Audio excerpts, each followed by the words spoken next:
he's off in left field. When I was a kid, I'd give my opinion at the high school. It was a Jesuit school.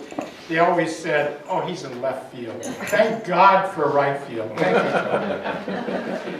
Well, I want to apologize first to those people in the audience who I said if you didn't show up today, I would cry. I was teasing. But I'm glad you're here. Thank you. What a great day this is. We're opening up our energies to the empowering month of November. The themes are gratitude, thanksgiving, and appreciation. And so this gives us an opportunity to, I would say, just fine-tune our awareness. We all know this stuff, don't we? We sure do. But we can fine-tune our awareness and know that if we really intend to experience in our life at that energy of being all that we can possibly be, then we need to do what? We need to embrace the tremendous impact that gratitude has on enhancing your life experiences. We know that words of appreciation, the word of appreciation followed by a deep, deep feeling of gratitude. And what it does for me, I'm feeling it now because a lot of good things have happened the last few days, which I'm not going to divulge all of it. When we're in that deep feeling of gratitude, we open ourselves and our minds and our hearts to the consciousness of the divine. We literally become that which we really are. We become that nature in physical form, that we're open and receptive to the dimension of all possibilities. And so there's some things we need to do when we start looking at this idea of gratitude. It's so empowering. You know what's neat about it? You don't have to pay for it. It's not 90 bucks an hour. What we do this month, we look at our life itself, and we need to say this. We need to be grateful for all aspects of our life. We need to be grateful for everything that happens to our life. We need to be open and receptive and know that we're in that moment with that bright light of God itself, and we're grateful for all the occurrences that are happening. I know that when we make such a statement, what am I doing? Talking too loud? No. I'm talking at all? Oh, thank you. You don't want me to triple. No, I don't. When you hear that statement, Thank you. The little switch on the little box turns you on. it's on. Yeah, I thought I was too loud. Anyway, I want to thank Jim, by the way. You know what he did? He handed me this today. He bought a brand new one. This is brand new. And it's his love energy. He gave it to us. Wow. When you hear a minister or anybody say, you know, you've got to be grateful for everything that happens to you, our conditioned mind goes bonkers. I kind of experienced that a little bit this morning when I wrote it down for my notes. That if you look at somebody and say, you know, this bad thing's happening, but you got to be grateful for it. You know, we go crazy because we don't accept the fact that that everything is good. And we in New Thoughts, we say everything is good because it's all good and it's all God. And New Thought philosophies, and I love it from the standpoint that it says this.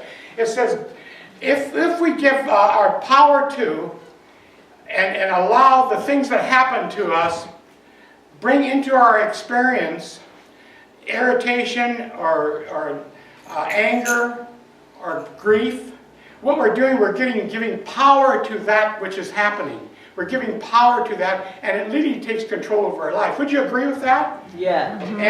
And so the bottom line is that we need to come to the conclusion that, you know, we're a divine entity here.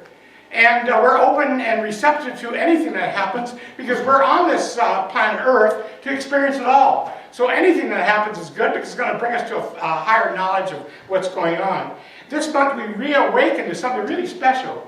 And it's anything and everything that happens to you, Angelo, enhances you. It benefits you in some way. We've got to get that across to ourselves and to our lives.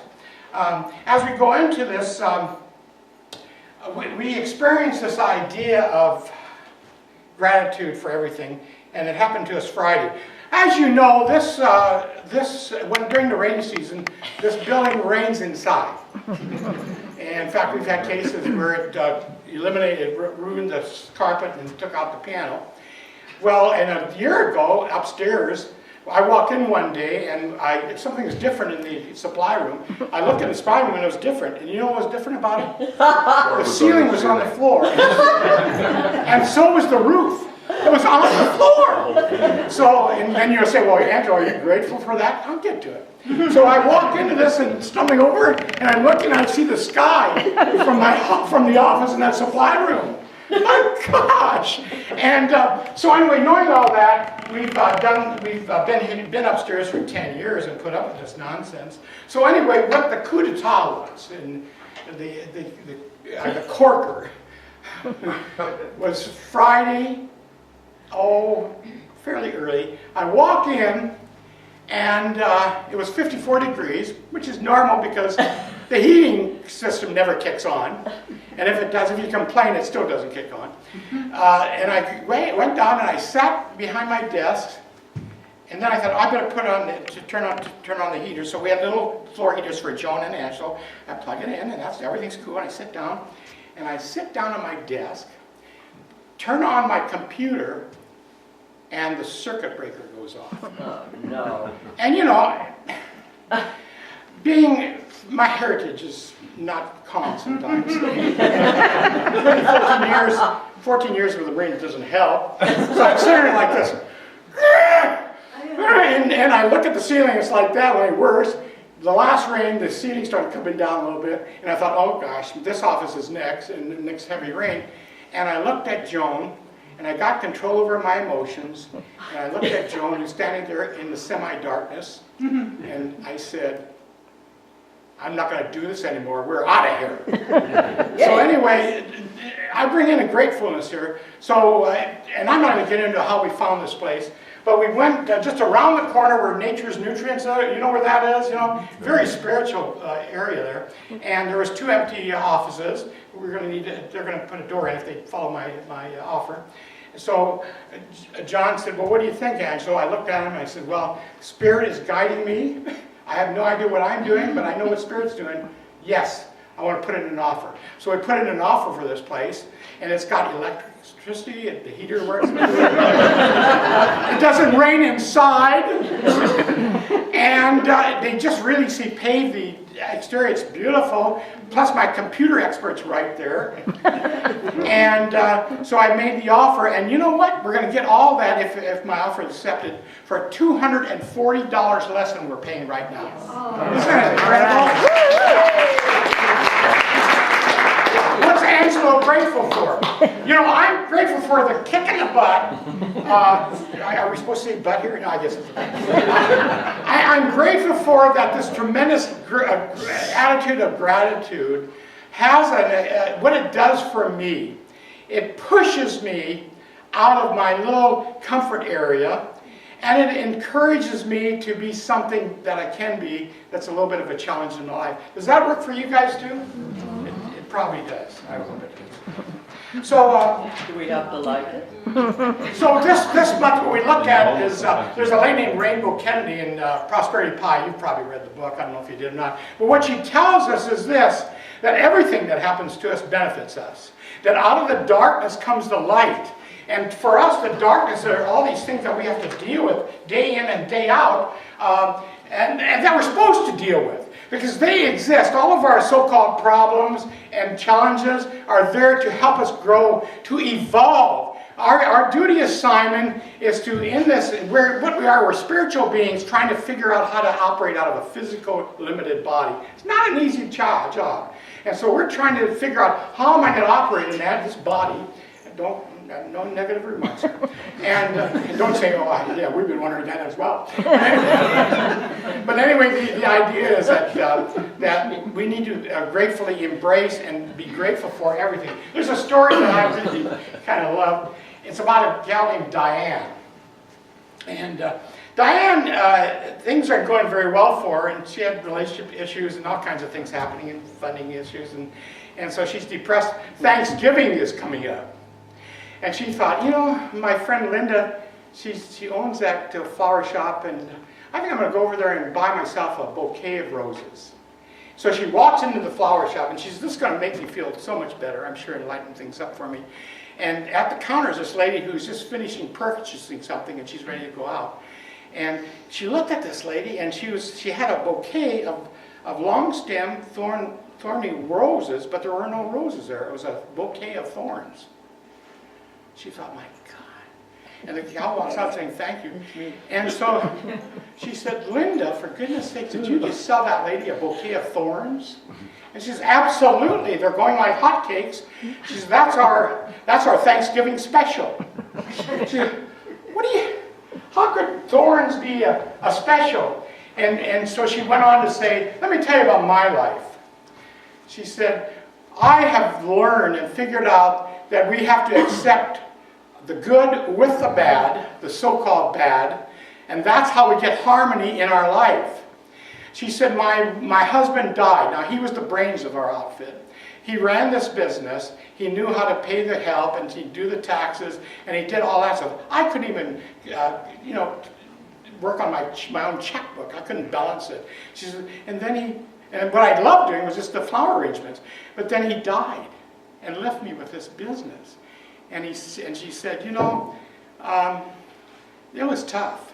It was such a tragedy. But here's what came out of that. It pushed me out of my comfort zone. It forced me to learn something new. It forced me to be all that I could possibly be.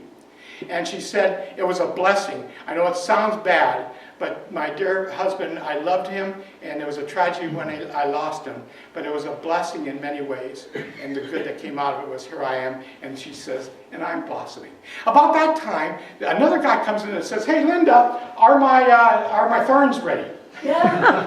And she said, absolutely, she said. So she takes this long stem thorny roses without the roses and hands them to him, and he's so excited. And so Diane looks at him and says, let me ask you, so are you going to give your wife that for Thanksgiving? And he said, absolutely, we do it every year. And, well, why? He says, you got to understand, every thorn represents an issue or something that was very difficult that my wife and I went through, that we survived and we got stronger because of it. Every thorn represents something good, even though it may look like it's a thorn and bad. And he said, we've been married for 40 years and we bless our thorns because that's what made us strong. Oh. Isn't that comfort? Diane thought about it for a while. She's standing there thinking about things.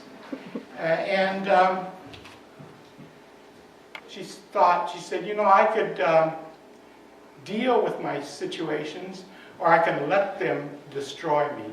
She says, give me a bouquet of thorns. And she did, and great idea. And, all of that has to do with the power that we really are.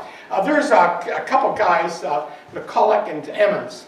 McCulloch is from the University of the Methodist University in Dallas, Texas.